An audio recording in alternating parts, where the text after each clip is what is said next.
Salut à tous et bienvenue dans cette nouvelle émission Nouveau Départ. Coucou mon Fab. Hello mon Tony, ravi de Ça te va? retrouver pour cette deuxième émission du mois de novembre, donc Ouais. émission publique. Un mois où on rentre dans le mauvais temps, on est en plein dans l'automne, on change d'heure et nous sommes là pour redonner un peu de soleil. Où être Dans- chiant. Regarde-moi ces deux cons qui sont encore en train de sourire. Ils nous emmerdent, comme quoi au moins ils verront que... Bah, ceux qui nous côtoient ou ceux qui ont travaillé Oui. avec nous savent que ce n'est pas fin, on est vraiment heureux.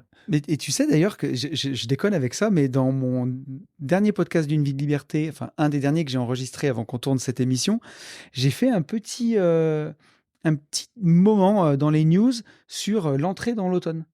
Et de dire qu'il y a beaucoup de gens qu'on voit autour de nous, on peut même en parler très rapidement, mais qui hibernent en fait pendant les 4 mois d'hiver, automne.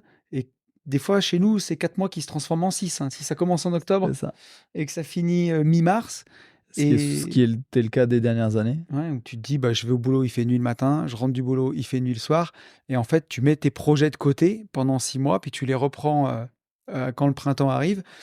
Donc, j'ai enclin tout le monde à continuer le sport, à se coucher de bonne heure, à se respecter, à ne pas se venger sur la bouffe pour pouvoir quand même continuer ses projets Ben, pendant tu as très ces bien mois-là. fait. Tu vois, moi, je vais le compléter avec la lumière. Ouais, On est tous sensibles à la lumière. On a tous besoin de lumière. On a tous besoin de soleil.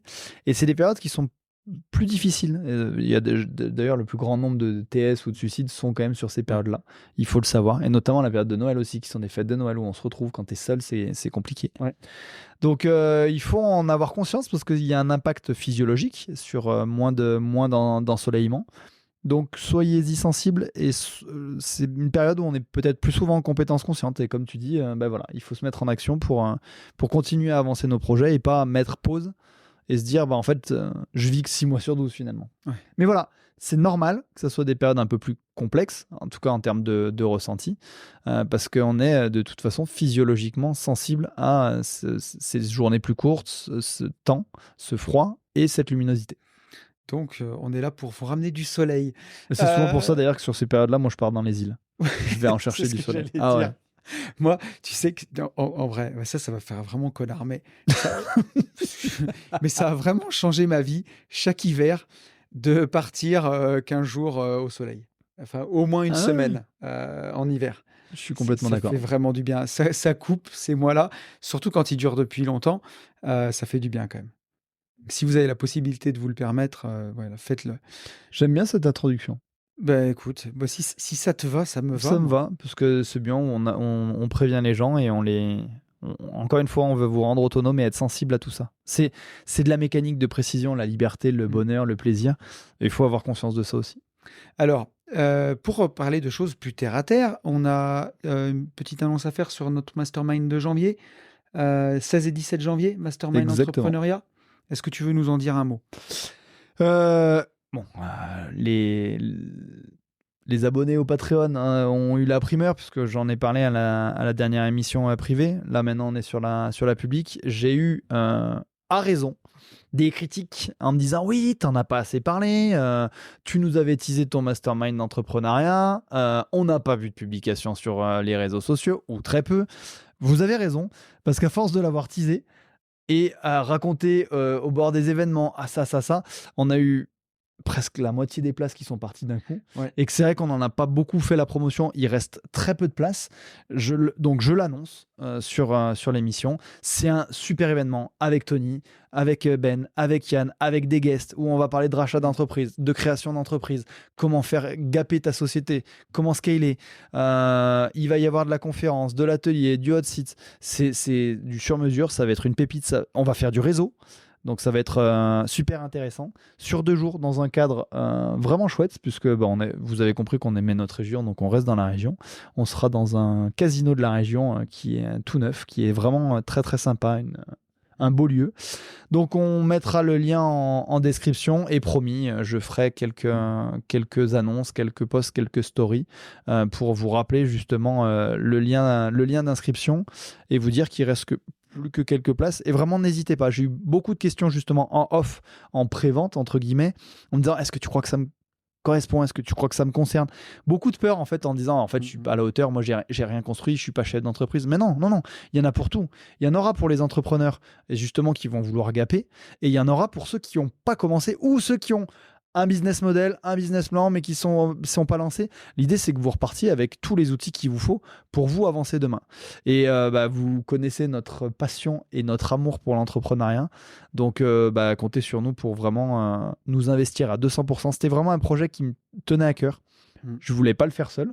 C'était pareil pour Tony et on s'est dit mais en fait on va le faire tous ensemble et ça va être d'autant plus riche. Donc voilà, je tenais à faire cette petite annonce. Et tu fais bien parce que moi c'est vrai que c'est on n'en a pas beaucoup parlé en vrai. C'est un tort qu'on a où on en parlera parce que ce sera le thème de la prochaine émission. Je fais une petite parenthèse, mais de la prochaine émission privée Nouveau Départ. Donc pour ceux qui nous écoutent sur le Patreon, qui sera sur les réseaux sociaux. Et nous, on a une façon de voir les choses qu'on va développer, mais où on essaye de garder le plus d'authenticité possible. Et moi, d'essayer de me montrer comme je suis et vraiment l'utiliser comme un outil de communication. Mais il y a toujours un côté artisanal, comme on ne fait pas de pub payante, de choses comme ça. Choisi, qu'on veut garder. Voilà, vraiment, un côté artisanal choisi, bien sûr. Et du coup, on est proche de notre communauté, même si l'autre pendant, c'est que forcément, on passe beaucoup de temps à répondre aux messages parce que c'est des choses qu'on fait nous-mêmes. Et le fait est qu'il y a beaucoup de choses qui partent en off, en fait, dès qu'on en parle sur les événements. Ou sur les événements, ouais, voilà, sur les événements. Il y a des gens qui s'inscrivent d'un événement sur l'autre. Il y a des gens qui s'inscrivent, et c'est souvent ça, quand on est en séminaire, ils s'inscrivent déjà pour le prochain. Ils s'inscrivent aussi beaucoup sur les Patreons, les groupes privés. Et au final, on se retrouve parfois à pas assez en parler sur les podcasts. Et il y a plein de gens, moi, qui m'ont écrit. Je me dis, mais quel échec!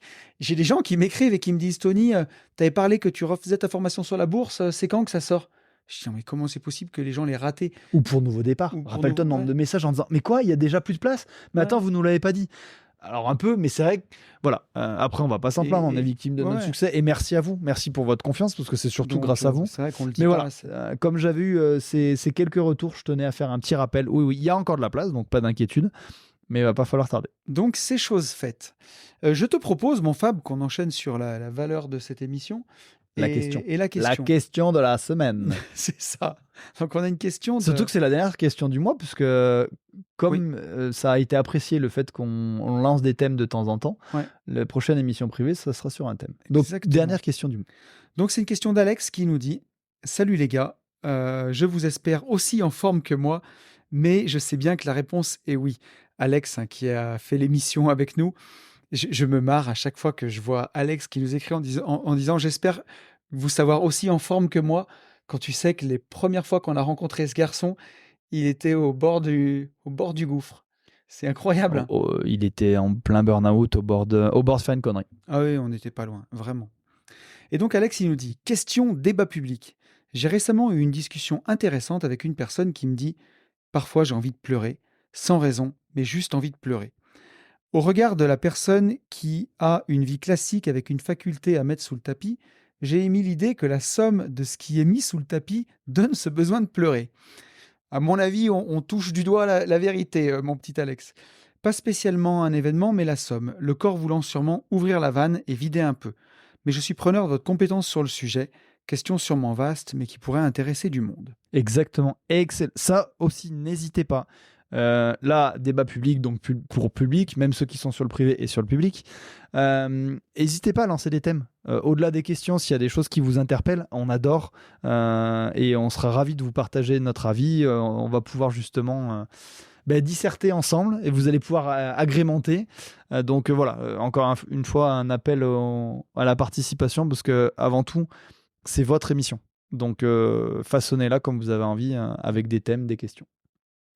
Alors, qu'est-ce que tu vas nous dire là-dessus? Tu sais, et je l'ai dit sur les 2 dernières émissions, que j'adore quand tu commences. Cet homme est plein en fait, t'es plein de petites manies, tu sais, comme les anciens. Est-ce que c'est le fait que tu es déjà 43 ans et moi pas encore? Ou il ne faut pas bouleverser tes petites habitudes? En vrai, comme tu fais ça, parce que tu sais qu'on est dans la public et que je vais pas te lâcher un gros an. Tout ça parce que tu as 6 mois de moins que moi. Absolument. Excuse-moi bien. C'est 6 mois qui ont beaucoup d'importance. Oui, je sais. Mais peut-être, t'as peut-être raison. J'ai mes petites, un peu comme les vieux garçons, tu vois. J'ai mes petites habitudes. Ouais, mais je vois. Mais en même temps, tu me demanderais de commencer maintenant, je serais presque triste. Bon, OK, allez, c'est bon, j'y vais. Non, pour te répondre, Alex, alors je vais pas, y aller par 4 chemins, mais pour moi, forcément que tu touches du doigt, en tout cas à mon sens, la chose effectivement. Alors pour faire une réponse un peu plus longue que ça quand même, si tu ressens, l'envie de pleurer, parfois sans raison, ça peut être 2 cas. Et le premier cas qui est cool, c'est quand tu bien fait ta PNL, quand tu es, très à l'aise avec tes émotions, que tu sais les écouter, que tu sais, quand, que tu es toujours plus ou moins, ton état de base, c'est d'être neutre ou assez joyeux et que, bah, dès que tu as la boule au ventre, tu dis: «Ouh là là là là, arrêt sur image, qu'est-ce qui se passe? À côté de quoi je passe?» et que tu arrives à traiter ta situation. Bon, quand on est là, ça peut arriver parfois, dans un moment de béatitude, devant la beauté du monde, d'avoir envie de pleurer. Je vais te dire, la dernière fois que ça m'est arrivé, parce que j'ai écrit à tout le groupe, d'ailleurs, j'ai écrit à Fabien, j'ai écrit à Yann et j'ai écrit à Ben, c'est en revenant de la parenthèse indépendance. Ah, comme t'étais émouvant. Ah, mais Je te vraiment. jure, ça m'avait touché. Mais en fait, on a fait 3 jours de parenthèse indépendance, de ce coaching, donc où il y a toute la team Gentlemen Investisseurs au sens large, Yann, Fab et Ben, et où on coach 16 investisseurs sur 3 jours.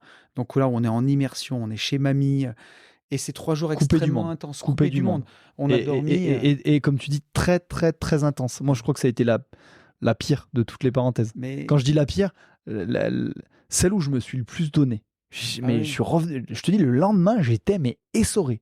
Ah mais c'est et ouais, alors pour être honnête, j'ai mis la semaine pour m'en remettre. Et donc déjà parce que physiquement, on a dormi, peut-être 7 ou 7 heures en 3 jours, je pense. Un peu plus, mais Peut-être 8. Enfin, on a dormi 4 heures par nuit, quoi. On s'est couché à 2 heures du matin pour se lever à 6 heures. hmm. Toi, un peu plus tard, tu as dormi peut-être 1 heure de plus, mais parce que tu arrives à dormir un peu le matin, mais moi, je sais que j'étais assez excité aussi. Ouais, moi, je me suis levé 1 heure après. Je me levais à 7 heures. Mais donc on a fait ces 3 jours de coaching où on a donné énormément. Et on a reçu en retour énormément d'amour, de satisfaction, de victoires De gratitude. et de gratitude, et des victoires que j'ai traitées en direct, mais j'ai vu des gens changer, j'ai vu des gens se réaliser.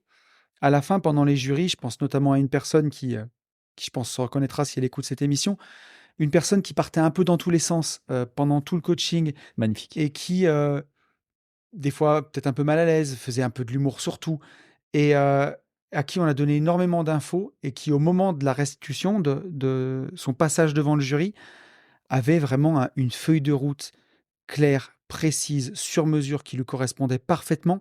Et quand on lui a exprimé notre joie de l'avoir vu mettre autant d'ordre et d'être bien, où la personne s'est mise à pleurer, nous a avoué que elle s'était mis beaucoup de pression pour cet événement. C'est quelqu'un de touchant, c'est aussi des coups de cœur qu'on a eus.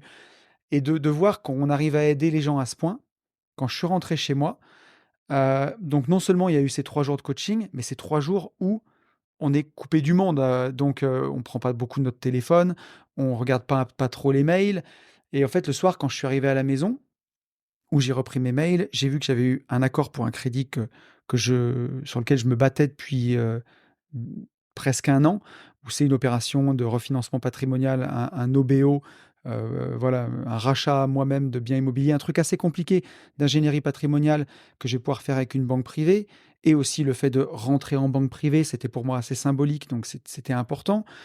Le fait aussi qu'on avait sorti des pages pour, des événements, pendant ce temps-là, et qu'on a eu beaucoup de gens qui se sont inscrits. Pareil, bah, ma formation de bourse, j'en suis très fier, j'en suis très content, et j'ai des gens qui se sont inscrits à la formation de bourse pendant ce temps-là, et en fait, quand je suis rentré, de voir que mon business avait tourné pendant que je m'en occupais pas, que j'avais eu aussi beaucoup de commentaires sur le podcast, d'Une vie de liberté qui était sorti pendant ce temps-là, des commentaires hyper touchants, plus toute cette dose d'amour, plus le fait d'être avec, mes amis et de vivre ça tous ensemble, et je me suis rappelé d'où je partais en fait, il y a 5 ans, j'étais encore dans les travaux publics, à faire un truc que j'aimais pas, avec des clients qui abusaient toujours plus de ma gentillesse, À taper et 2 heures, 3 heures de bagnole par jour, aller-retour pour un. un truc qui avait aucun sens, et de me dire: «Le tournant que ma vie a pris en 5 ans, il est tellement fou, tellement radical, tellement incroyable», et j'ai écrit à Fabien, je lui ai dit: «Je pensais pas qu'en décidant, en prenant la décision de vivre la vie que j'avais envie de vivre, la vie, elle me donnerait autant». Et du coup, bah, j'ai eu les larmes aux yeux ce soir-là. Tu vois, j'étais parti promener mon chien que j'avais pas vu depuis 3 jours, qui était tout content de sortir. Et en même temps que je le promenais, bah, j'avais les larmes aux yeux de me dire, c'est fou ce que la vie m'a donné. J'aurais jamais pensé que la vie me donnerait autant. Et Même plus. C'est surtout ton sentiment, c'est j'avais une vision, je me suis bâti pour l'avoir, et j'aurais jamais imaginé que ouais, la vie me donne déjà plus que ça, qui était déjà formidable. ouais.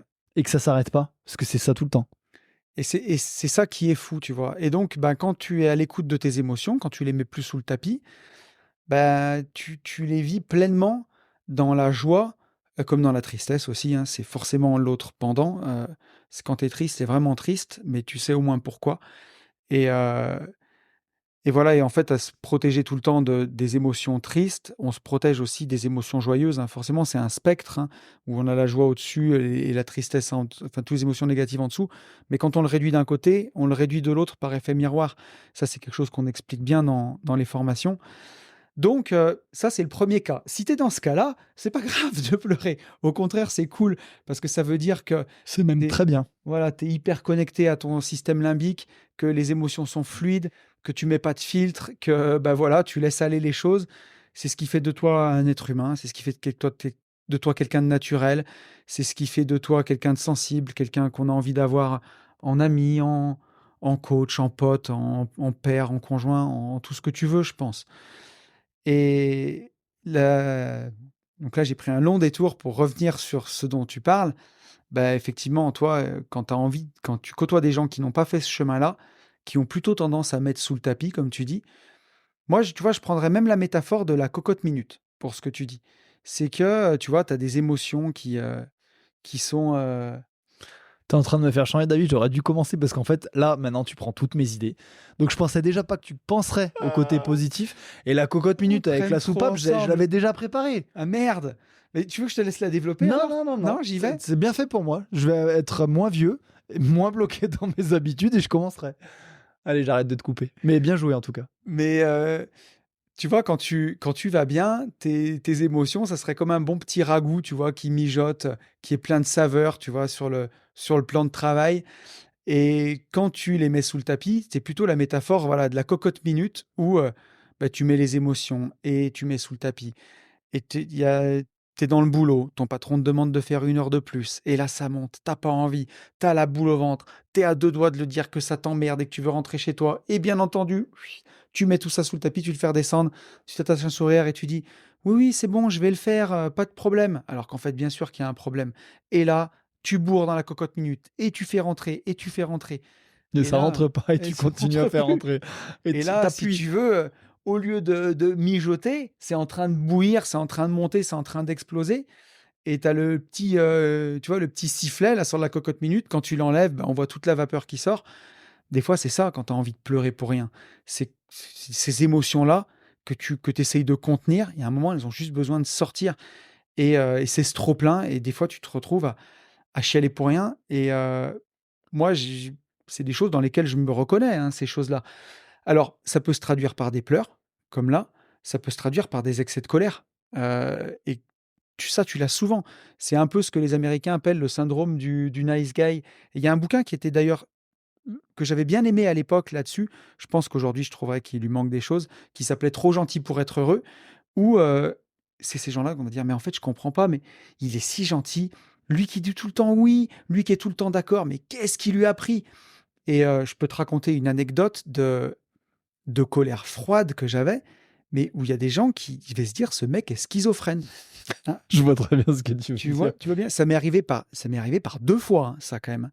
Dans mon premier boulot, quand j'étais ingénieur en génie des matériaux dans une usine, je suis resté 7 mois et les mecs savaient que j'étais quelqu'un de gentil. À l'époque, j'étais, beaucoup dans la muscu et donc puis je faisais très attention à ce que je mangeais. Quand tu as pas de contrôle sur ta vie, tu essayes d'avoir du contrôle là-dedans.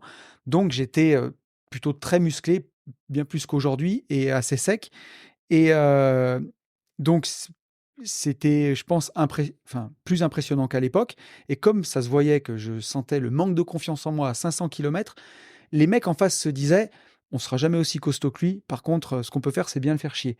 Et donc, il se permettait des choses pour me bisuter, quoi, concrètement. Et donc, je me laissais faire, genre, on était en train de manger, je me retournais, il me piquait mon dessert, des trucs comme ça. Et moi, je disais, ah, ah, ah, je rigolais nerveusement et je me laissais faire. Et la seule chose que j'avais envie de faire, c'était péter un plomb, mais je faisais rien. Et ça a duré comme ça pendant des semaines. Je te pique ton dessert, dans ton bureau, je te pique ta trousse, je te pique ton câble d'ordinateur, donc tu trouves pas le câble d'alimentation de ton ordinateur parce qu'ils te l'ont fauché.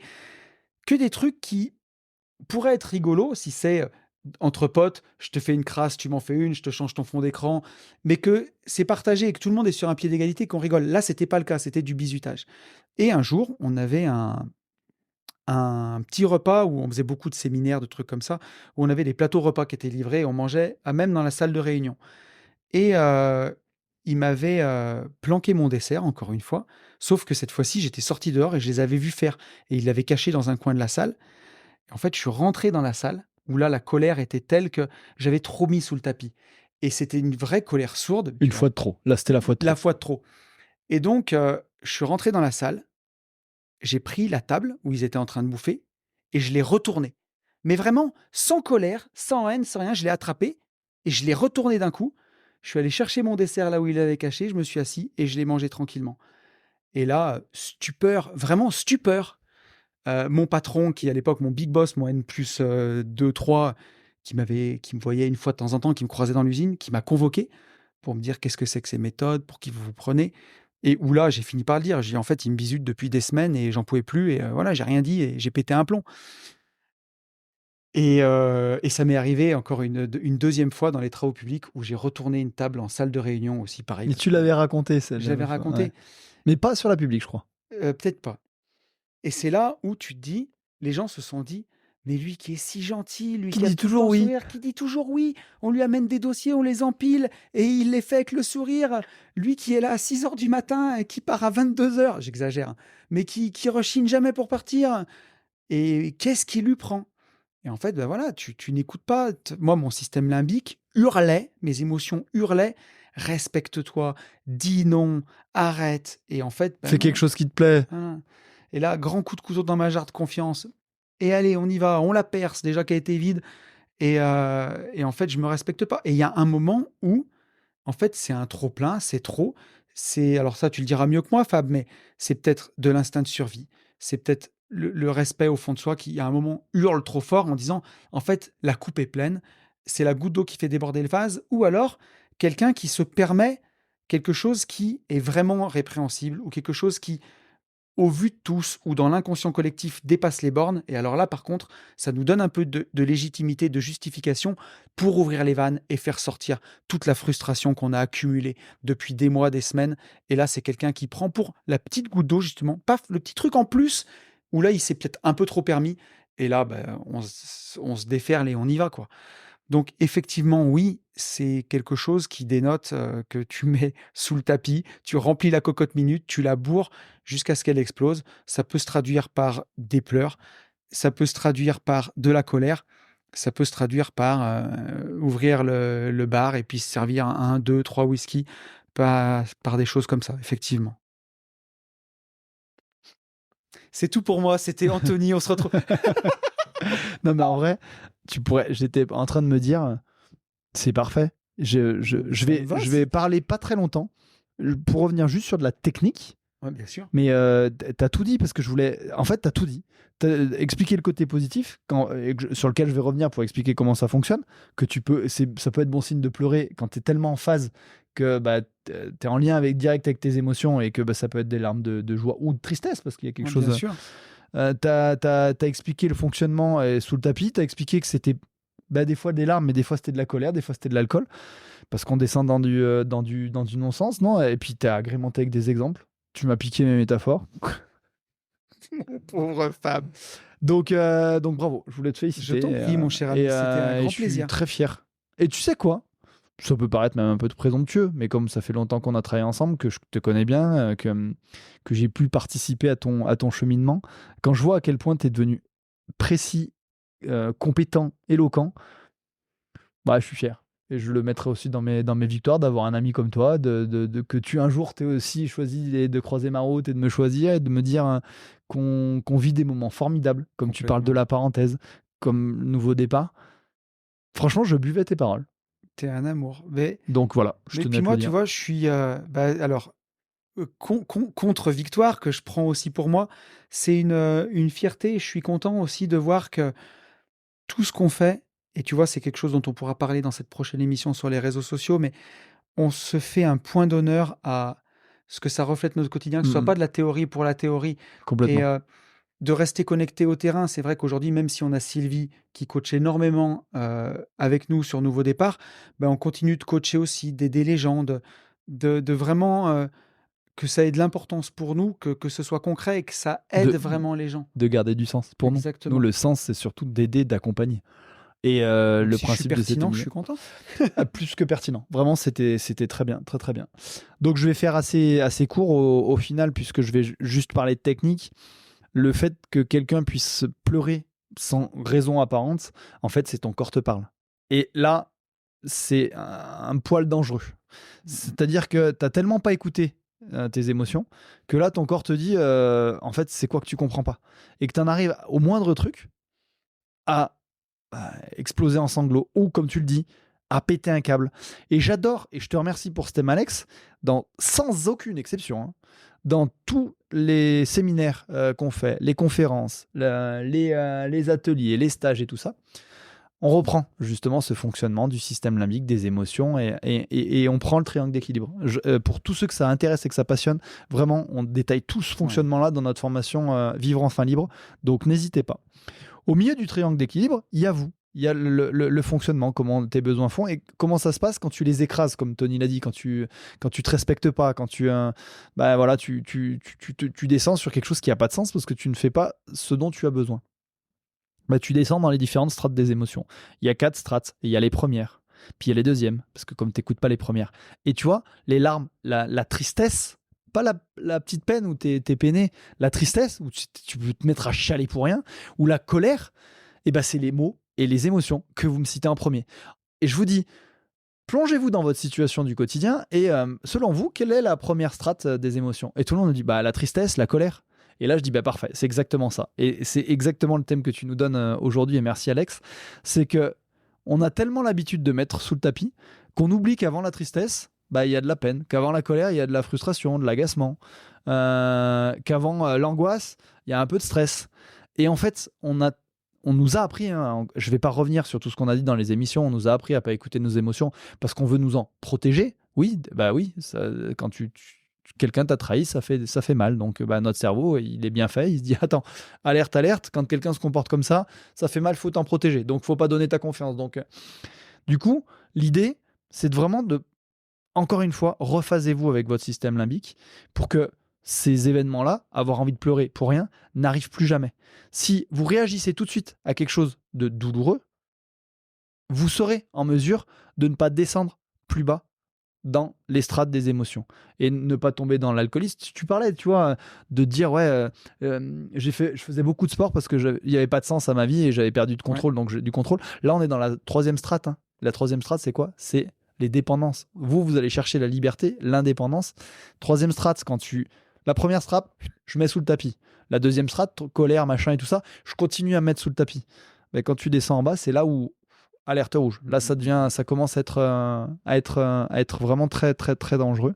Donc voilà, l'idée, c'est de vous expliquer comment on fonctionne et qu'en effet, je vais reprendre parce que c'est une métaphore que j'adore, la cocotte minute. En fait, le principe de la petite soupape de sécurité, c'est qu'il y a tellement de pression que ça pète. Ça peut péter par la colère, ça peut péter par les larmes. Ça peut être des. Tu sais, quand les gens disent je comprends pas, j'enchaîne les psoriasis, j'enchaîne ça, les blessures. Votre corps vous parle.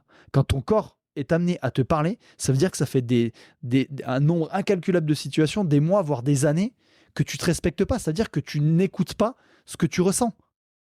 Je vais pas refaire toute la démonstration sur te dire ok, je me trompe de perception ou je me respecte et tout ça. Je te dis juste que là, tu n'es plus du tout en phase avec tes émotions. Tu les mets sous le tapis et du coup, tu les mets tellement sous le tapis et ton corps est quand même bien fait. Il te dit bah en fait, si tu le comprends pas comme ça, je vais être plus violent. Ouais. Donc le principe de se dire c'est quoi si je pleure sans raison, c'est que c'est une putain d'alarme et de te dire ok, à côté de quoi je passe? Depuis combien d'années je mets sous le tapis et en effet je me respecte pas?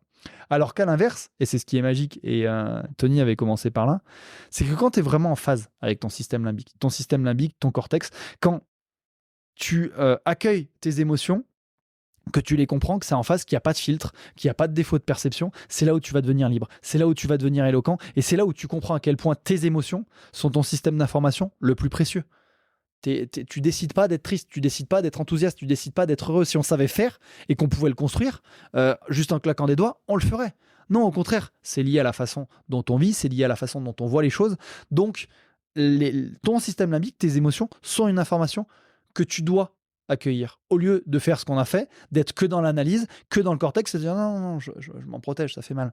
Au mieux, ben, tu vas pas souffrir, mais tu auras une vie fade. Parce que, comme Tony l'a dit, tu peux pas espérer. Les gens me disent comment tu fais pour être très heureux parce que je veux plus souffrir.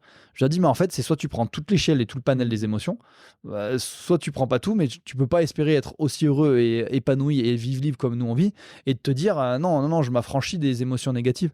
On dit toujours aux gens, on vous apprendra pas à plus être malheureux.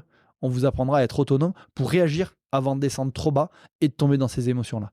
Alors que quand tu ressens des émotions positives, vas-y, profite. Mais il faut savoir les accueillir dans les deux sens. C'est-à-dire que tu n'es même plus capable de profiter autant des émotions positives, tellement tu as l'habitude de t'en protéger sur le côté négatif. Donc, tu as une vie fade. Et j'ajouterais même une dernière chose, Fab, c'est que depuis que j'ai fait de la PNL, j'ai perdu des proches, ça m'est arrivé. Et parfois, à force d'avoir mis les émotions négatives sous le tapis, je crois qu'il y a des fois, je savais même plus être vraiment triste et j'avais l'impression que ça m'empêchait de faire mon deuil parfois, de même pas être triste Mais c'était pas une impression. et d'être à un enterrement, Bien tu vois, sûr. et juste d'être bloqué. Et là, tu vois, il m'est arrivé, bien sûr, j'en ai parlé sur Une vie de liberté en début d'année, j'ai perdu des proches et putain, j'étais vraiment triste. Mais quelque part, d'une certaine façon, j'avais l'impression que ça m'a aidé à vivre mon deuil. Alors aujourd'hui, on a les Parce outils. que tu as su accueillir. C'est ça. C'est ce que je te dis, c'est quand tu t'en es pas protégé, tu as compris, tu as su valoriser le fait que c'était quelqu'un qui comptait, ce que tu avais traversé, ce que ça disait de toi en disant, si je ressens cette tristesse, à quel point je tenais à cette personne, tous tes souvenirs. Et heureusement, c'est normal de souffrir. Quand tu perds Bien quelqu'un qui sûr. t'est cher, on va pas vous apprendre à ne pas souffrir de ça, on va vous apprendre à le comprendre, à l'accueillir et à vous en servir et pas sombrer et pas vouloir C'est vous ça. en protéger. Aujourd'hui, on nous apprend à nous en protéger pour pas souffrir. Exactement. Non, non, c'est pas ça. Il faut savoir l'utiliser. Et c'est exactement ça. J'en avais parlé de toute façon dans le podcast, mais j'ai perdu ma grand-mère en début d'année. Et peut-être qu'avant, je me serais protégé. Et là, j'ai vraiment vécu la tristesse en plein.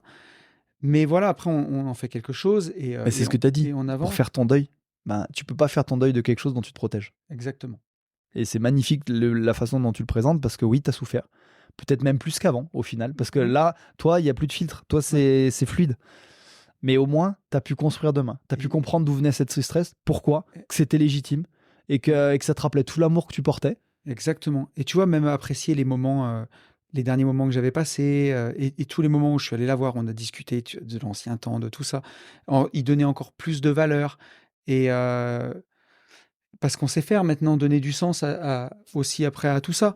Mais et finalement, tu as tout le panel des émotions. Ça ne veut pas dire que tu vivras plus les négatives. Et tu y vivras pour les bonnes raisons. Et elles t'aideront à avancer, à faire ton deuil. Si tu vis des choses comme ça, bien sûr. Quand tu vivras des choses comme ça, parce que de toute façon, ça arrivera. Il y a deux choses très importantes. La première, c'est on ne s'en affranchit pas. Parce qu'on ne veut pas vous affranchir de vos émotions négatives, vous prenez tout. Par contre, n'oubliez pas qu'avec ce qu'on fait avec nos formations, avec les exercices, avec nos stages, on vous apprend à réagir avant. En fait, nous, c'est très, très, très rare qu'on ressente des émotions négatives aussi fortes, hormis pour des deuils, parce qu'on est tellement en phase justement avec notre système limbique. Stop. Dès qu'il y a moi, je l'ai toujours dit, mon alarme, mes alertes, c'est la frustration, justement, la première strate. Pom, arrêt sur image. Attends, à côté de quoi je passe? Défaut de perception, je me suis pas respecté, et on agit tout de suite. Et on remonte, et on reconstruit, et on est acteur, on n'est pas en train de subir. Ah, ok, c'est ça. Et c'est pas grave, je continue à apprendre. Mais c'est ça qui est génial. C'est que on pensait pouvoir s'en protéger. Tout le monde me dit, mais non, c'est pas comme ça que ça marche. Si j'ouvre le tapis, je vais m'effondrer, je peux pas. Il y en a, ils me disent, c'est une chape de plomb, mais mec, j'y vais au marteau-piqueur, je me relèverai jamais. Si, on va y aller petit à petit. Mais en suivant le processus, en comprenant les outils, en redevenant acteur, on sombre plus sur ses émotions. Il y a tellement de sens à ce qu'on fait, tellement de compétences et de capacités que vous êtes tout le temps maître de votre propre vie, de la façon dont vous allez décider de la vivre et du coup de vos émotions. Et le deuxième point, et tu vois, je l'ai oublié. Ça devait pas être forcément très important. Parce que j'allais dire, tiens, il y avait autre chose que Mais- tu avais dit qui était intéressant. Alors, j'ai pas grand-chose à rajouter. C'était peut-être sur le deuil, non? Ou Non, non. bon. Mais écoute, ma foi, en tout cas, je trouve que sur un thème qui était finalement simple, on aura dit beaucoup de choses Ouais. et je pense qu'ils peuvent aider beaucoup de gens qui ont ces sentiments-là de se questionner aussi sur ceux qui sont peut-être au début du chemin ou ceux qui nous découvrent sur cette émission, qui n'ont jamais regardé Nouveau Départ, qui découvrent ça, qui viennent de tes connaissances, de ma chaîne, et de se poser ces questions-là sur est-ce que vous êtes à l'écoute de vos émotions. Moi, enfin, ça a changé ma vie, mais c'est rien de le dire, c'est la base de la PNL, de remettre les émotions au centre du jeu, quoi. Au cœur de l'équation. Parce que c'est difficile de résoudre une équation s'il te manque un élément. C'est certain. Merci en tout cas, et encore Merci à bravo toi. pour ta brillante Avec prestation. grand plaisir, mon cher ami. C'était un plaisir de collaborer avec toi et d'essayer de répondre à vos questions et de vous inspirer. En tout cas, je le redis, n'hésitez pas, posez-nous vos questions, lancez-nous des thèmes. On est là pour ça. J'insiste vraiment. Bon, vous avez compris, on kiffe et on adore passer des moments ensemble, mais on sait en construire d'autres. Ces émissions-là, c'est votre moment, c'est vous construisez-là. Dites-nous, qu'est-ce que vous voulez qu'on dise, qu'est-ce que vous voulez qu'on aborde. Merci à tous. On se retrouve semaine prochaine sur le Patreon, sur le podcast privé de Nouveau Départ. Et dans 2 puis semaines ici. Dans 15 jours sur YouTube. À Salut très à vite. tous.